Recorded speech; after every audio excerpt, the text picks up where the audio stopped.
Hello, I'm Elias, and I live deep in the forest, far from the city noise. My home is a small wooden cabin I built with my own hands. Every morning I wake up to the sound of birds and rustling leaves. The forest is not just where I live. It's where I work and find peace.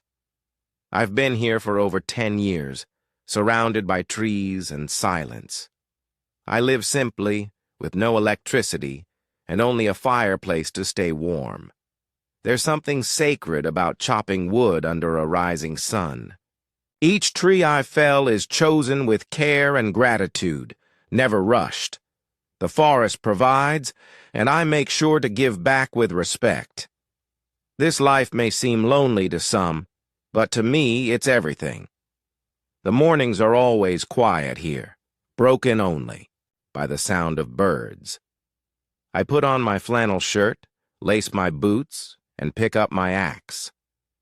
There's a familiar rhythm to my steps as I head into the woods. The air smells like pine and damp earth, fresh, clean, and ancient. Every tree I pass feels like an old friend, standing tall and proud.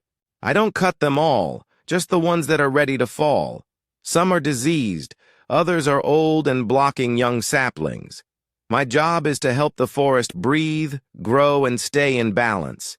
It's not just work to me, it's a kind of silent partnership. The forest speaks in its own way, and I've learned to listen. When I was younger, I thought I wanted a busy life in the city. I tried it. Loud streets, bright lights, constant movement. But the noise inside me only grew louder in that chaos. It wasn't until I came out here that I finally felt calm. At first, the silence was strange, even frightening. But over time, I found comfort in the stillness. Out here, I learned how to be alone without being lonely. The forest became my teacher, my mirror, and my refuge. Now, I can't imagine life without the trees around me. They've become part of who I am, rooted, steady, enduring. This morning I passed a fox trotting through the brush. It paused when it saw me, eyes wide and golden. We stood still for a moment, sharing quiet recognition. Then it vanished into the undergrowth like a shadow. Encounters like that remind me I'm not alone out here. I share this space with creatures, who call it home too.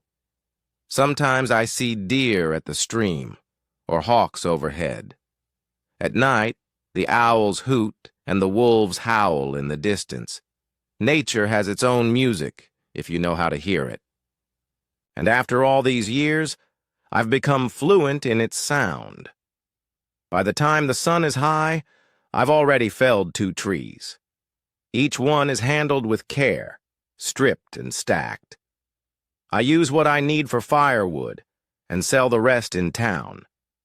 The money isn't much, but it's enough to live simply.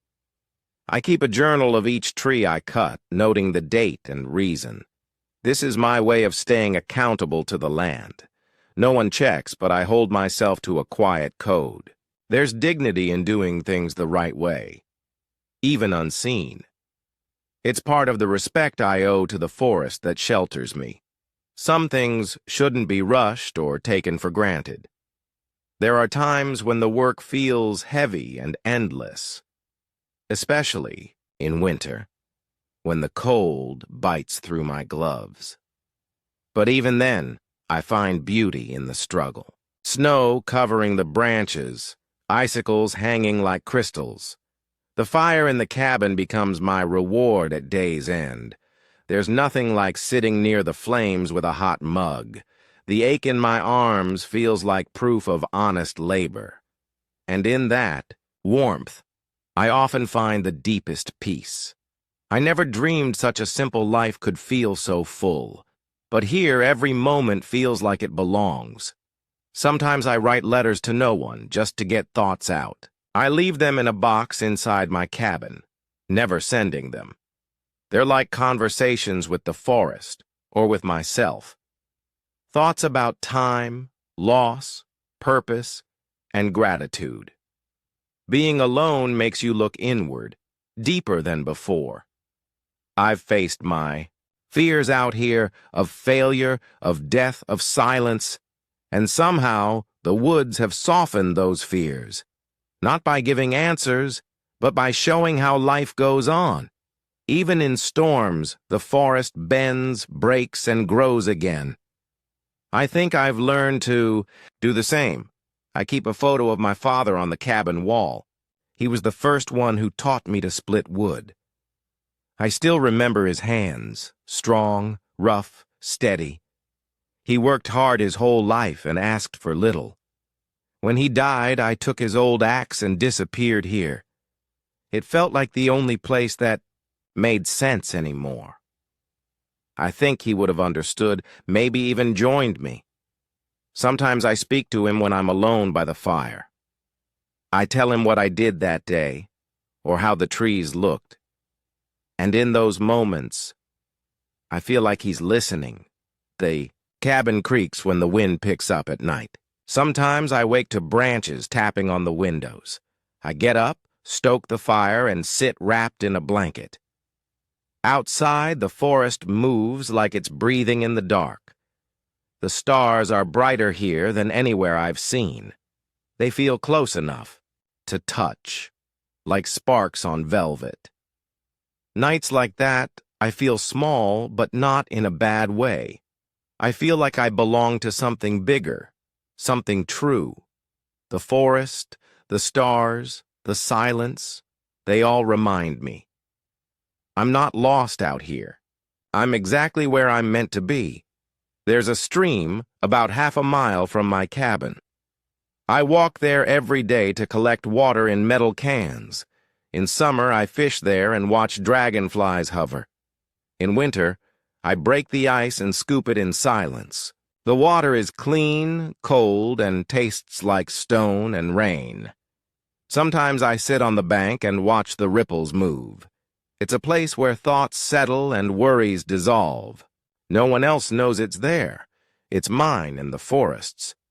I've thought about building a bench there one day, but for now, a rock and my breath are enough. Chopping wood is more than a task. It's a kind of meditation. Each swing of the axe clears the mind, like slicing through fog. You feel every fiber in your arms, every creak in your back. There's no rush, no clock, only rhythm and breath. I stack the logs carefully beside the cabin wall. Each piece will warm me later, long after the work is done. It's a circle of effort and reward that never gets old. The crack of wood, the scent of sap, the thud of the axe. It's a language older than words, spoken by the body. Out here, you don't just live. You belong to the land. Sometimes I get visits from animals looking for food. A raccoon once stole my whole bag of oats while I slept. I laughed when I found the empty sack and tiny paw prints. Another time, a bear wandered too close to the cabin. I stayed inside, heart pounding, whispering to the walls. Eventually, he wandered off, slow and unconcerned. I respect them. They were here long before I came. We share this space, even if I don't always see them. At night, I hear them moving through the trees. It's a reminder that I'm just another creature in the woods. The forest changes with each season, like a living story.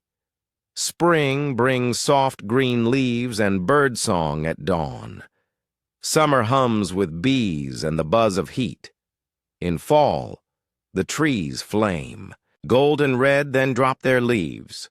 Winter wraps everything in white, quiet and still. I love them all for different reasons, like chapters in a book. They show me time is always moving, always renewing. Even when things feel still, growth is happening. That's something I try to remember when days feel slow. Nature never hurries, but it always arrives. Every now and then, I hike to the top. of a nearby ridge. The climb is steep, the path narrow and winding, but the view from the top is worth every aching step. You can see the forest stretch out for miles in all directions, green, dense, and alive, like an ocean made of leaves. Sometimes I bring a sandwich and sit there for hours. I watch clouds drift and shadows slide across the land. In those moments, I feel rich in ways money can't measure. The silence is deep, the beauty overwhelming. It's like the earth is whispering, "You're part of this." I rarely go into town, maybe once every few weeks. I buy coffee, salt, and a few supplies I can't grow or make. People there are kind, but they don't really understand me. They ask if I ever get bored, or if I'm afraid of being alone. I smile and nod, but the truth is I feel more alive out here. I don't miss traffic, small talk, or glowing screens. I miss music sometimes, and the smell of old bookstores. But the forest has its own kind of poetry. I wouldn't trade this life for anything. I found something here I never knew I needed. My hands are covered in calluses and small scars. Each mark tells a story, a slipped knife, a thorn, a splinter. They're reminders that my life is real, tangible, earned. No one here cares how I look or what I wear. The trees don't judge, and neither do the stars. I've learned to measure myself by different standards, not by status or wealth, but by presence and peace. Each day I ask, did I live honestly? Did I care for the land? If the answer is yes, that's enough. That's more than most ever find. One summer, lightning struck a tree near the cabin. The fire it sparked was small, but it scared me deeply. I ran with buckets, beating flames with wet cloth. The smoke stung my eyes, but I didn't stop. In the end, the rain helped more than I ever could. I sat in the mud, soaked and shaking, but grateful. That night I lay awake, staring at the ceiling. I realized how fragile everything was, how easily lost. Since then, I keep water stored and tools ready. Living here teaches you never to take safety for granted. I've thought about writing a book someday. Not for fame, just to leave something behind. Stories of trees, storms, and quiet mornings. Lessons learned from silence and labor. Maybe someone out there needs to hear them. Maybe it would help someone find their own path. I'd call it something simple like The Forest Knows. It wouldn't be long, just honest. Just like the life I live here. Nothing fancy, but true. Until then, I write in my journal and let the woods hold the rest. There's a hollow tree near the trail that I call the Old Man. Its bark is twisted, its branches mostly bare. But it's still standing, sheltering birds and bugs. I stop there often, resting my hand on its trunk. It reminds me that strength doesn't always look pretty. Sometimes surviving is the most powerful thing. I've had hard seasons out here, storms, injuries, doubt. But like that tree, I'm still here, still rooted. We've both weathered time in our own ways, and I think we're both better for it. Sometimes I wonder what my younger self would say. Would he be proud, surprised, maybe confused?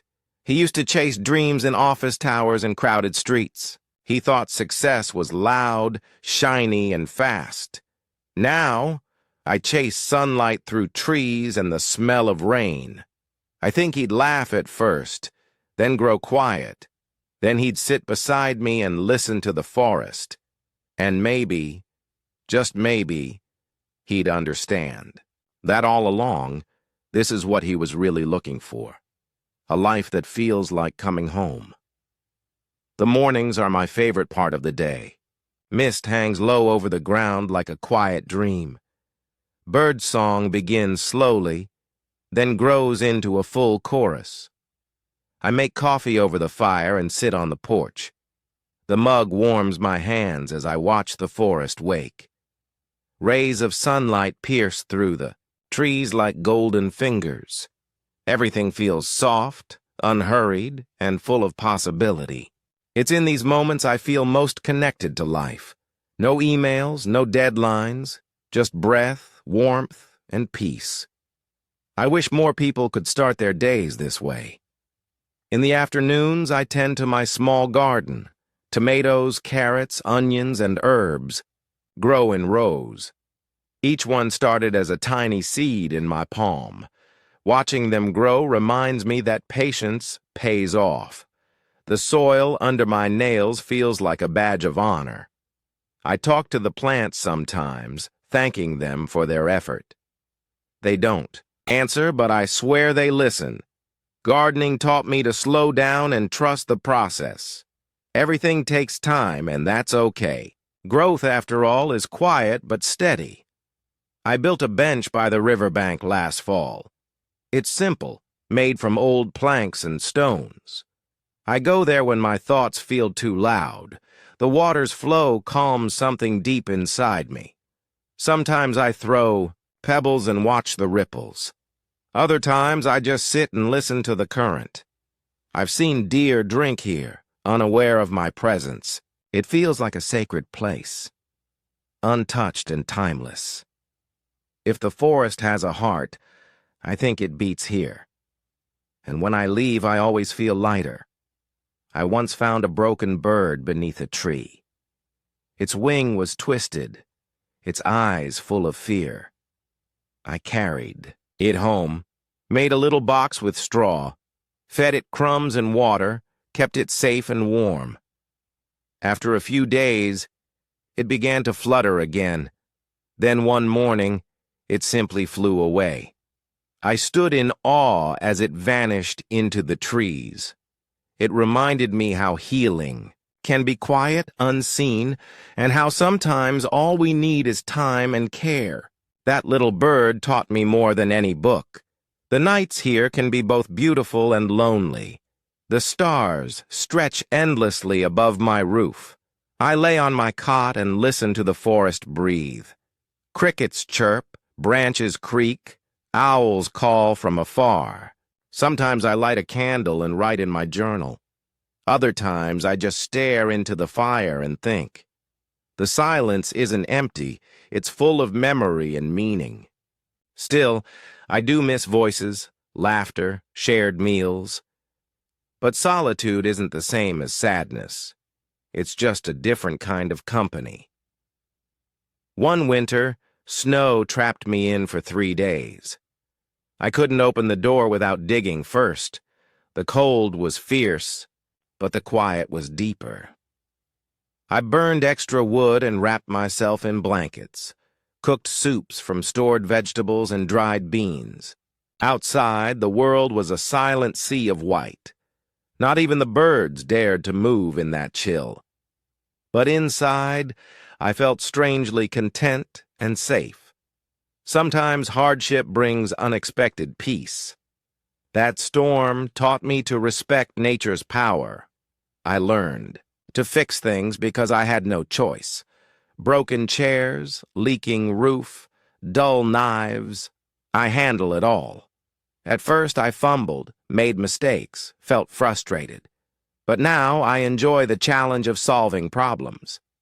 There's pride in building and mending with your hands. No one's coming to rescue you out here. You learn to be your own hero quietly every day. Each repair is proof of resilience and adaptation. I've come to value usefulness over perfection. Things don't need to be pretty, just strong and true. Occasionally, I find old things in the woods, rusty tools, fragments of pottery, even a glass bottle. I imagine who left them here and why. Were they farmers, hunters, or wanderers like me? Did they live full lives or pass through quickly? The forest holds more stories than I'll ever know. I clean the items and keep them on a shelf, not as decorations, but as silent companions. They remind me I'm not the first to seek peace here. And I won't be the last. My family doesn't visit much, but they write. Letters arrive once a month, wrapped in care. They ask if I'm okay, if I need anything. I tell them I'm fine, which is mostly true. They don't fully understand my choice, but they try. I miss them, especially during holidays. I hang their letters by the fireplace like art, each one a thread tying me to the world outside. Even here, alone in the trees, I'm never completely alone. Love finds its way through even the thickest woods. I've come to think of the forest as a friend, not a person, but a presence, watchful and wise. It teaches without words, listens without judgment. When I'm angry, it lets me stomp through its paths. When I'm tired, it offers shade and stillness. It has seen my tears, my laughter, my growth. We have an unspoken agreement. I care for it. It holds me. Some might call that silly, but I believe in respect. Everything here is alive, in its own way, and in honoring that, I find a deeper kind of peace. There are days when I do nothing but observe. I sit on a rock and let time pass through me. The wind rustles the leaves in 100 different ways. Ants carry crumbs twice their size with pure determination. A hawk circles above, patient and sharp-eyed. Every living thing is busy with its quiet purpose. It humbles me. How much life goes unseen. I learn more by watching than by reading. Stillness is not emptiness, it's awareness, and nature rewards those who take the time to see. One spring morning, I followed a trail of fox tracks. They led deep into a grove I rarely visit. There I saw a vixen nursing her young in a hollow. She didn't run, just looked at me, calm and proud. I backed away slowly, not wanting to disturb her. It felt like a moment I was lucky to witness. The forest reveals itself only when it wants to, and when it does, the gift feels sacred. That day stayed with me long after the tracks faded, like a whispered secret shared between old friends. I built a birdhouse last summer out of scrap wood. Hung it on an old pine not far from my cabin. Now a family of bluebirds lives inside. Each morning I watch them flit in and out. The chicks chirp wildly when the mother returns. Their energy fills the air with joy. It reminds me that even small acts matter. A few pieces of wood, a bit of time, new life. Sometimes kindness is quiet and winged, and it fills your chest like sunlight. Occasionally, I walk into town for supplies. It's a 2-hour trek, but I enjoy the journey. People greet me like I'm from another world. They ask about my cabin and life in the woods. Some are curious, others skeptical. I don't mind the questions. They remind me I chose this. I get flour, salt, candles, and sometimes chocolate. Then I carry it all back with a full heart. The contrast between town and forest sharpens my gratitude. Each trip makes my return feel like coming home. One night, I saw the northern lights above the treetops, green and purple waves dancing across the sky. I had never seen anything so silent yet so alive. It was as if the universe had opened a window. I lay on the frozen ground, numb but mesmerized. No camera, no witnesses, just me and the cosmos. That kind of beauty can't be owned or replayed. You just carry it in your bones forever. It made me feel small, but in a comforting way, like a single thread in a vast, glowing tapestry. Sometimes I hear coyotes howling in the distance. Their voices rise like questions in the dark. It reminds me that this world isn't only mine. I share it with wild, unseen neighbors. Their presence adds thrill to the silence. It keeps me aware, respectful, alert. But I've never felt fear, just awe. They belong here as much as I do. And in a strange way, their cries comfort me. Proof that the night is alive and full of stories. I keep a collection of feathers on my shelf, each one found during a walk or after a storm. They're all different, colors, shapes, textures. To me, they're symbols of resilience and grace, carried by wind, dropped without fear or regret. I hold one in my hand and imagine its flight. Where did it come from? How far did it travel? They remind me to let go, to move lightly, to trust the air beneath my efforts, even if I can't always see where I'm going.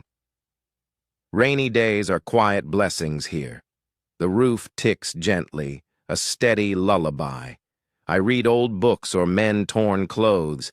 Sometimes I nap to the sound of dripping leaves. The forest smells stronger, richer after rain. Pine, earth, moss, all awakened. It feels like the world is being washed clean. I step outside barefoot and let the mud welcome me. Rain doesn't ruin the day. It deepens it. Teaches me to find warmth within. I've started carving wood in my spare time. Simple shapes at first. Spoons, bowls, little animals. Now my hands understand the grain better.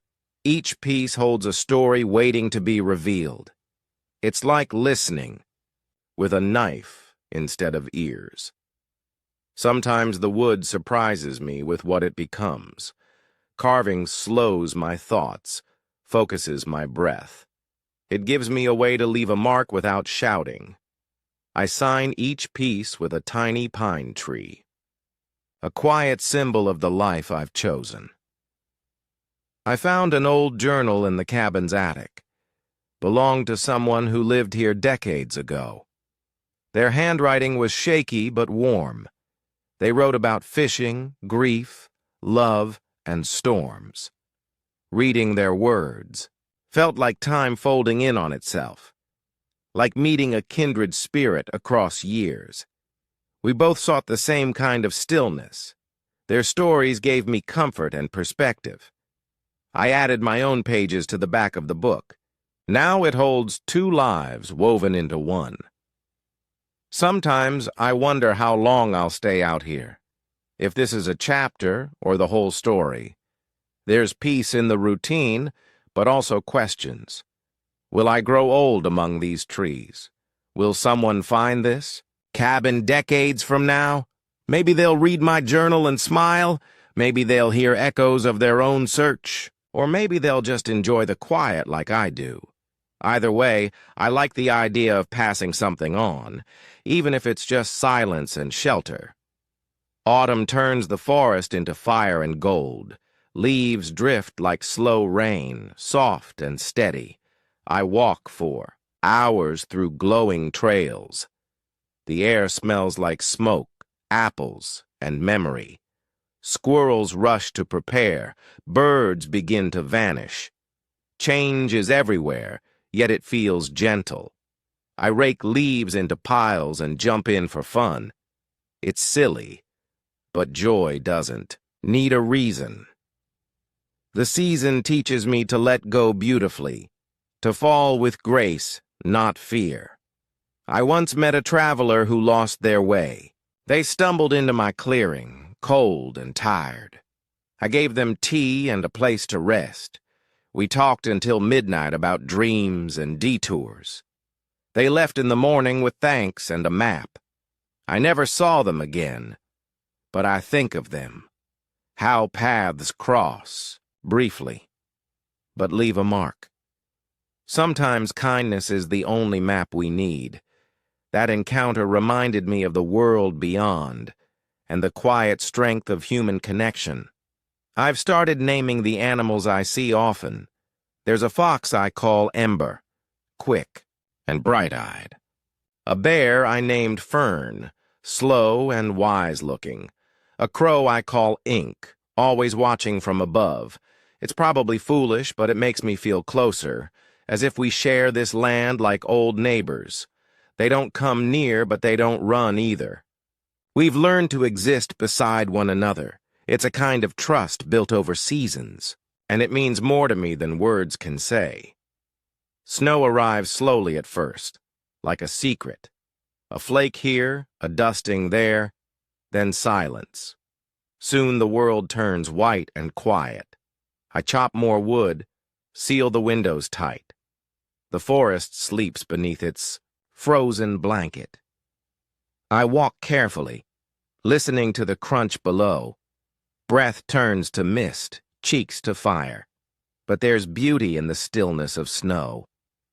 It covers the world in forgiveness and calm, and it teaches me how to endure.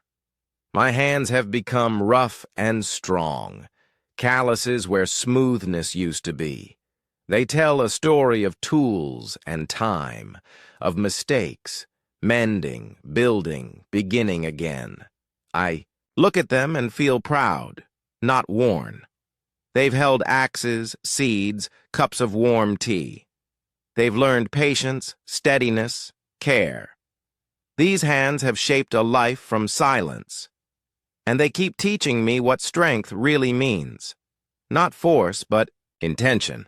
I sometimes sing while I work, quiet tunes, old folk songs, hymns, or just made-up lines.